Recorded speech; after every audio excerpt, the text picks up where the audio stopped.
Bapak kami bersyukur berterima kasih kepada Tuhan karena Tuhan beri lagi waktu bagi kami Tuhan untuk pelayanan malam hari ini melalui program Obat Tidur. Terima kasih Tuhan buat semua orang yang telah Engkau siapkan untuk mendengarkan kebenaran firman-Mu. Kami sungguh yakin bahwa kuasa Allah akan bekerja malam hari ini memulihkan hati mereka, terkhusus mereka yang terluka Bapak. Saya berdoa ya Tuhan, karena Engkau tolong hamba-Mu dalam menyampaikan. Dalam nama Yesus Tuhan kami berdoa dan bersyukur, haleluya. Amin. Shalom Bapak Ibu Saudaraku yang dikasihi dalam Tuhan. Selamat malam, selamat bertemu kembali dalam program Obat Tidur.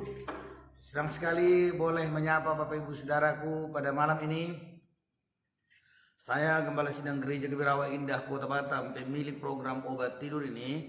Mohon maaf kepada Bapak Ibu Saudara-saudara kalau kesulitan Bapak Ibu Saudara untuk menonton tadi malam. Dan memang tadi malam kami juga live Bapak Ibu Saudara, tapi melalui YouTube ya. Mungkin juga Bapak Ibu Saudara yang ingin melihat tapi kesulitan. Jadi oleh karena itu saudaraku, itu sebabnya kami kembali hari ini malam ini untuk menyiarkan melalui Facebook. Ada juga mungkin orang tidak bisa mengikuti karena kuotanya. Jadi ya saya berpikir karena udah banyak orang punya WiFi, tidak masalah langsung melalui YouTube. Tapi juga memang sudah untuk menonton yang tadi malam itu sudah ada sekitar kalau nggak salah saya itu sekitar 40 orang. Itu hal yang luar biasa 40. Tapi kalau ini besok sudah akan mencapai itu 500 ke atas. Jadi saya pikir untuk lebih efektif menjangkau orang, biarlah lebih melalui Facebook. Karena apa? Misi pertama dalam diri kami Bapak Ibu Saudara adalah menyampaikan berita Injil dan mendoakan orang-orang sakit. Jadi yang tadi malam itu hanya instrumen atau eksperimen percobaan. Dan saat ini Bapak Ibu Saudara yang dikasihi dalam Tuhan, saya akan sampaikan pesan Tuhan buat saudara yang berbicara bahwa Tuhan akan memulihkan segalanya. Tuhan Yesus akan memulihkan keadaanmu. Saya sampaikan firman Tuhan dari kitab Yohanes pasal 4, kisah dari perempuan Samaria. Kalau orang Asia, khususnya Indonesia, kalau tidak dibaca Alkitabnya, lalu dibilang pulang rohani. Tapi saya berharap malam hari ini saya tidak usah membaca saudaraku, namun saya akan memberikan topik ini kepada saudara secara langsung. Boleh mungkin saudara buka Alkitab saudara dalam pasal 4 kitab Yohanes, di mana di sana diceritakan adalah seorang wanita Samaria. Wanita Samaria ini adalah wanita yang memang mengalami kepahitan hidup. Nah, ketika dia bertemu dengan Tuhan Yesus, ketika Yesus bertemu dengan dia dari sebuah sumur. Yesus waktu itu meninggalkan murid-muridnya, dia lebih awal berjalan saudaraku yang dikasihi dalam Tuhan. Lalu dia berbincang dengan perempuan ini. Dan dia meminta air untuk ditimba oleh wanita itu. Lalu wanita itu katakan, masakah boleh bergaul orang Samaria dengan orang Israel? Itu tidak bisa, dengan orang Yahudi. Memang dari situ kalau kita melihat saudara, Yesus kan adalah orang Yahudi. Nah, kedatangan Yesus di situ adalah juga sebenarnya adalah merobohkan tembok misah. Tapi bukan itu yang mau saya sampaikan saat ini. Yesus mengkonseling dia. Dan dari kisah ini kelihatan bahwa Yesus adalah memang konselor yang ajaib, wonderful. Dia adalah konselor yang luar biasa. Dia berbicara melalui air itu, air biasa untuk diminum. Lalu dikatakan kalau engkau minum, engkau tidak akan kehausan lagi. Yaitu air yang kuberikan kepadamu. Siapakah engkau? Apakah engkau lebih besar daripada nenek moyang kami itu Abraham? Dikatakan begitu. Lalu saudaraku sekalian, Yesus katakan, kalau begitu panggillah suamimu dulu. Lalu dia berkata, aku tidak memiliki suami. Padahal saudara, 5 suaminya. Sudah 5 kali saudara. Nah, yang kelihatannya memang hebatnya Tuhan Yesus ini, kan Yesus ini adalah pribadi yang maha tahu. Dia tidak menjudge wanita ini. Nah, dia katakan begini, ya benar, itu bukan suamimu, karena engkau sudah bersuami 5. Dikatakan seperti itu. Loh, dia kaget, kok dia tahu semua apa yang ini. Jadi sudah sekalian, Alkitab mencatat kalau semua yang terjadi dalam dunia ini, apalagi yang dilakukan Tuhan Yesus, saudaraku, bahwa semua buku di dunia ini tidak cukup. Artinya dalam dialog mereka, saudaraku, banyak hal yang tidak dicatat di sini. Tetapi perempuan berkata, saudaraku, kepada orang kampungnya, dia adalah seorang nabi. Karena dia tahu semua apa yang saya lakukan. Dia tahu apa yang dia lakukan, saudaraku, sampai memiliki 5 lelaki simpanan. Dan memang betul-betul dia adalah pelakor habis. Di mana ada lelaki yang hebat, lelaki pengusaha yang punya uang, langsung dia mendekatinya. Dan mungkin dia berlari, saudaraku, atau berjalan dengan santai sambil bermain mata. Kalau saya sebut perempuan Samaria ini adalah pelakor kelas kakap. Ya, saudara-saudara sekalian, orang seperti ini, ketika kami duduk di bangku kuliah, banyak orang menjudge kehidupan dia. Dan ketika berkhutbah aku dengar dipersalahkan perempuan Samaria ini. Nah, tapi saudara, kalau kita mencoba belajar melihat situasi yang di sekitar kita, mengapa orang jadi melacurkan diri? Ada beberapa alasan.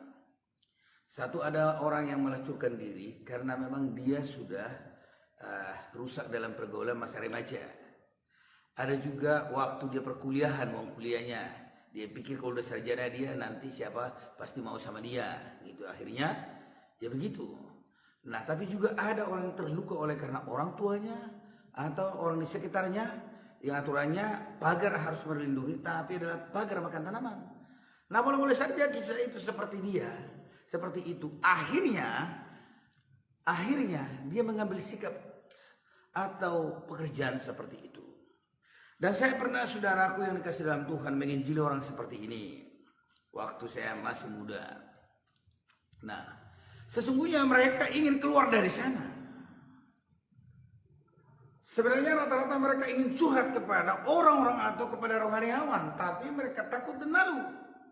Dan mereka katakan sama saya bahwa sesungguhnya mereka tidak suka itu. Dan mungkin juga wanita Samaria ini seperti itu kejadiannya, mengapa dia jadi pelakor. Ya.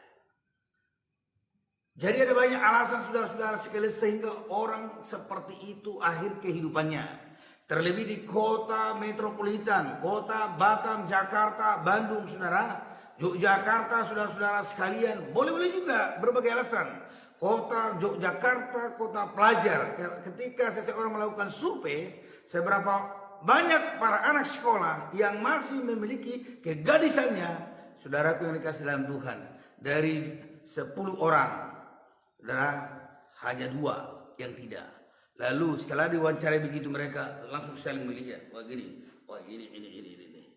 Seperti itu. Artinya mau saya katakan, saudaraku, saat ini sehancur-hancurnya kehidupan manusia, sehancur-hancurnya kehidupanmu, Yesus akan datang kepadamu bagaikan dia datang kepada perempuan Samaria.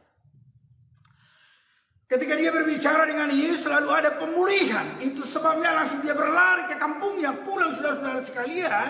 Dari luar kampung itu kan sumurnya, lalu dia masuk ke desa itu, lalu dia berkata, wah di sana ada seorang nabi, dia tahu semua apa yang saya lakukan, dia adalah juru selamat. Lalu orang-orang datang, saudara-saudara sekalian. Boleh saudara bayangkan bagaimana kegirangan seseorang yang berjumpa dengan Yesus yang seperti itu. Luar biasa. Artinya apa? Semua saudaraku yang mengikat hatinya, yang membuat dia sakit hati, yang membuat dia terluka, dibalut oleh Yesus waktu itu. Dan saya mau katakan, hanya Yesus Maha Pembalut yang luar biasa, membalut luka-luka batin manusia. Dan itu adalah sempurna. Tidak ada istilah bekas-bekas. Itu sebabnya dia langsung berusaha menjadi penginjil.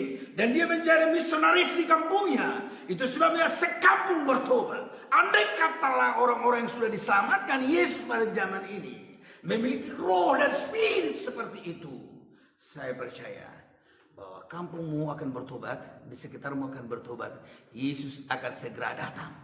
Kalau Yesus sudah segera datang pada zaman kita ini, betapa kita bertepuk sorak, Bapak Ibu Saudara-saudara sekalian. Karena apa? Kita tidak lagi mengeluh. Kita tidak lagi memikirkan bayaran rumah, kredit rumah. kredit mobil, kredit motor, uang sekolah anak.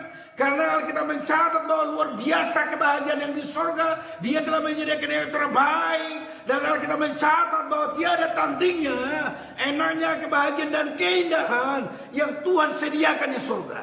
Namun seringkali orang ketika ditanya, maukah engkau ke surga? Mau. Mau sekarang? Oh, janganlah Bapak Pendeta. Janganlah Bapak Pendeta. Begitu saudara-saudara sekalian. Pemulihan yang dilakukan Yesus bagi perempuan Samaria adalah membawa dampak besar menyelamatkan sebuah kota, yaitu kota Samaria. Nah, ini saudara-saudara sekalian yang saat ini, itu sebabnya tema saya berikan adalah Tuhan memulihkan segalanya. Tuhan memulihkan keadaan wanita itu.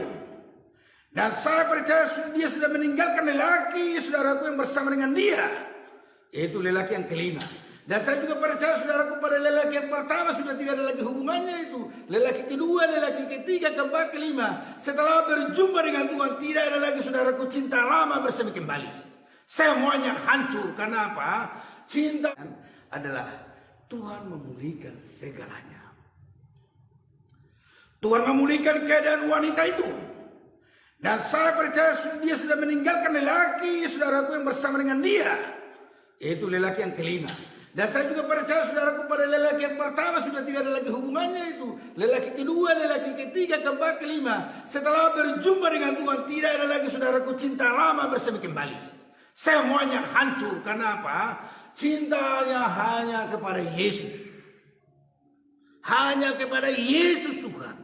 Itu sebabnya hatinya bergirang-girang dalam menyampaikan Injil dan dia berlari, saudaraku. Dan ada banyak orang selama di sana dan datang sujud mengaku Yesus adalah Tuhan, Sang Juru Selamat, saudara-saudaraku yang dikasih dalam Tuhan. Adakah luar biasanya? Sangatlah luar biasa kalau seseorang mendapatkan Yesus Sang Juru Selamat itu. Karena Alkitab mencatat, tidak ada seorang pun yang bisa saudaraku selama di dunia ini kecuali saudaraku dia, yaitu mengaku Yesus adalah Tuhan. Tidak ada nama yang bisa menyelamatkan orang di dunia ini kecuali nama Yesus. Itulah dikatakan dalam Kisah Para Rasul pasal 4 ayat 12. Dan memang hanya Yesus yang bisa memulihkan segalanya, memulihkan hati, memulihkan jalan ke surga. Itu sebabnya saya katakan sebenarnya jalan ke surga telah rata. Tiada lagi berbatuan. Karena apa? Ketika saya dan saudara sudah menerima Yesus sebagai Tuhan dan Juru Selamat secara pribadi, jalan ke surga rata. Haleluya. Adakah saat ini saudara-saudara sekalian hatimu sedang terluka? Siapa tahu juga ada yang pagar makan tanaman. Siapa tahu juga pacarmu.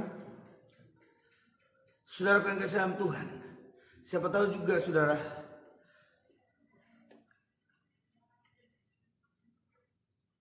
familimu atau orang terdekatmu. Saya berharap saudara menerima Yesus sebagai Tuhan dan Juru Selamat secara pribadi. Baik, puji Tuhan.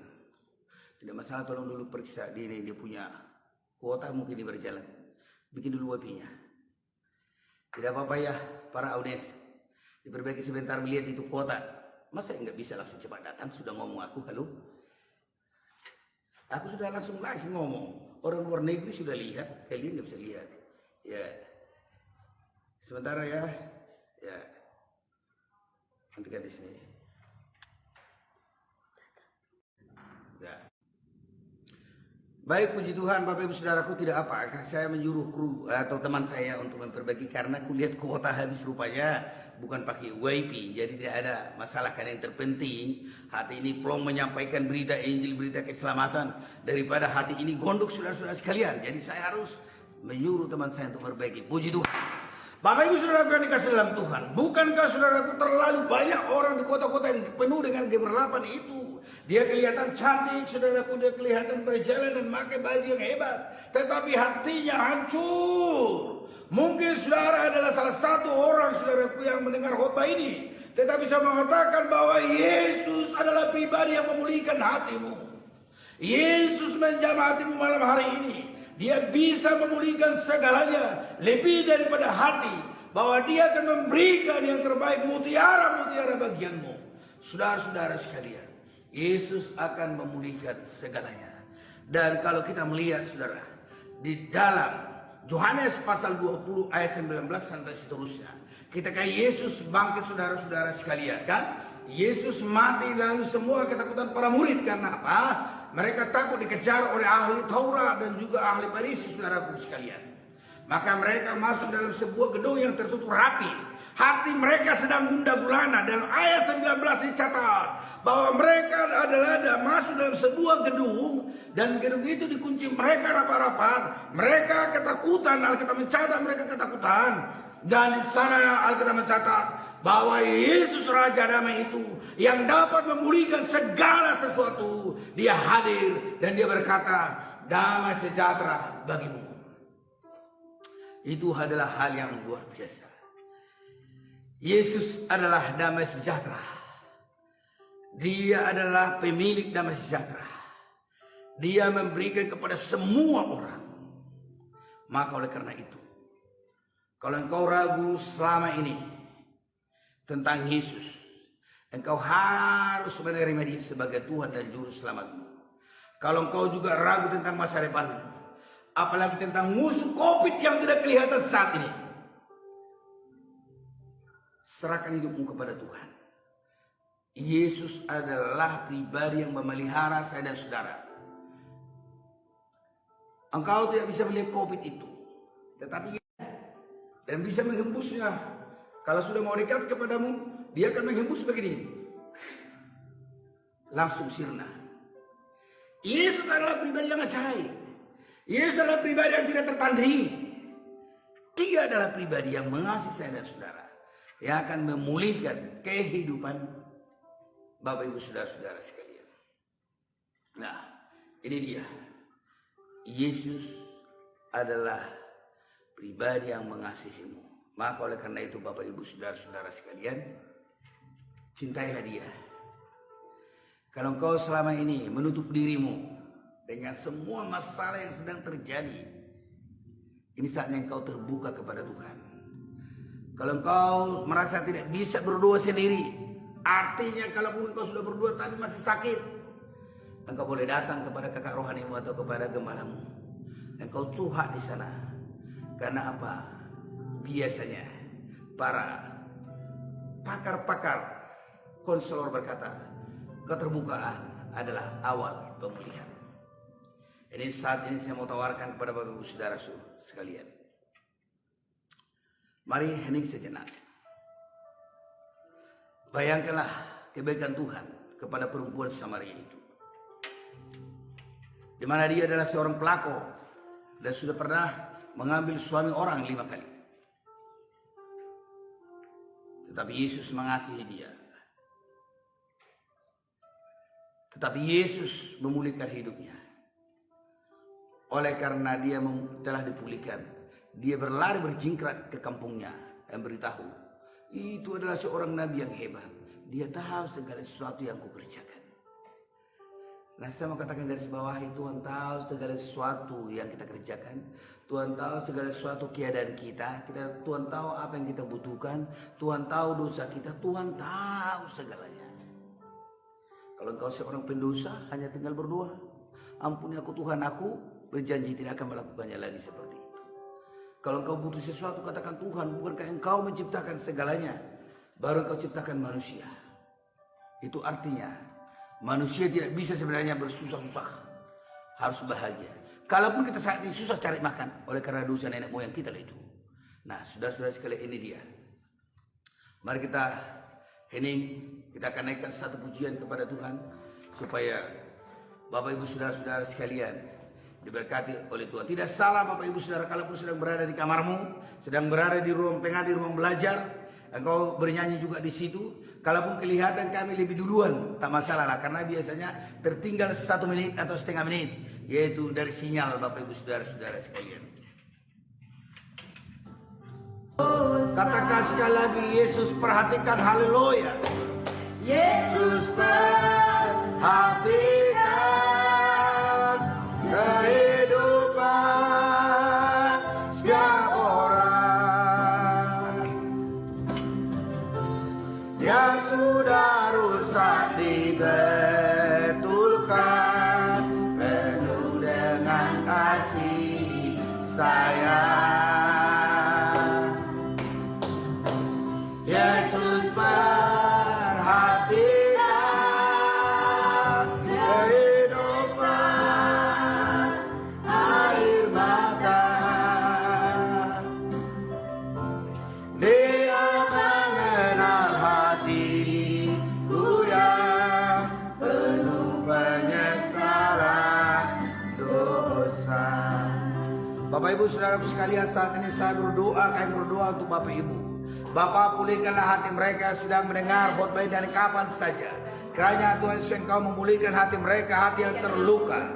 Saya berdoa buat mereka yang terikat dengan kuasa kegelapan, roh-roh perzinahan saat ini. Mereka lepas di dalam nama Yesus. Darah kuasa, darah Yesus membebaskan engkau. Saya berdoa saat ini, Yesus Maha Kuasa itu membebaskanmu. Dipulihkanlah rumah tanggamu, dipulihkanlah kehidupanmu. Dan biarlah kiranya Tuhan memberkati kita semua.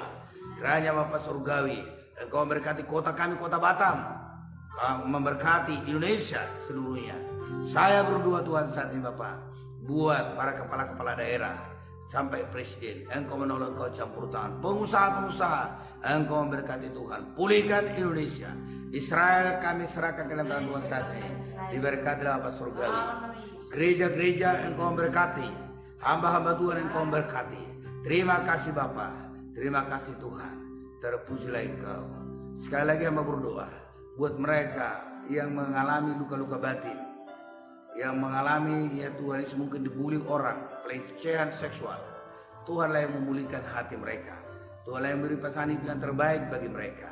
Terima kasih Bapa. Terpujilah Engkau.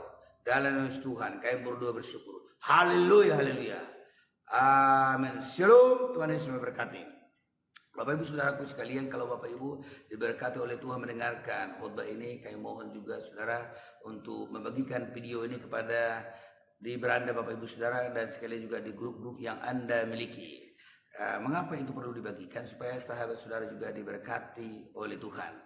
Dan saya percaya bahwa hati kita, jiwa kita telah ditenangkan oleh Tuhan, akan dapat tidur nyenyak olehnya. Kita akan mendapatkan mimpi-mimpi yang indah atau disebut bunga-bunga tidur yang manis.